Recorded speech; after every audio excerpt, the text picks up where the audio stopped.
Mshoza's tombstone unveiled. She literally has the world at her feet.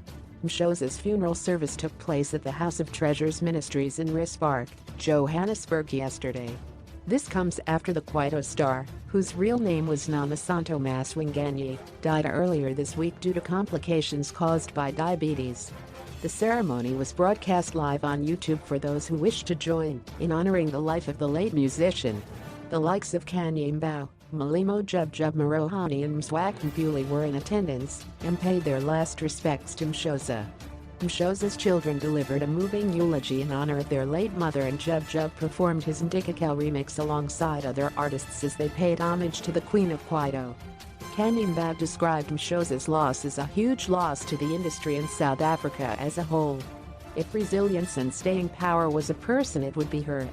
We may cry, but legends never die. They find a place in our hearts, in history, and the fiber of our culture as it evolves and going forward. We allow her to rest and take her place in the sky with all the musical gods, Connie said. The funeral procession moved to West Park Cemetery in Montgomery Park, where Mshoza was buried, and we were never ready to hear her children crying and asking her to wake up as the casket went down.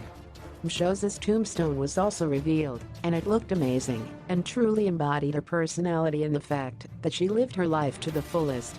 The tombstone has taken us back down memory lane to some of the most notable celeb tombstones we've seen. Joe Mafella, the legendary actor, passed away from a car accident in 2017, and his lounge tombstone was so extravagant that it trended for days on social media.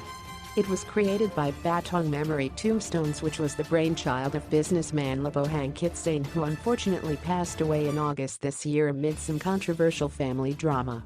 Robbie Malinga. Following Robbie's passing from pancreatic cancer in 2017, his tombstone also trended on social media because the life-sized statue didn't look like him. It had to be redone and unveiled again.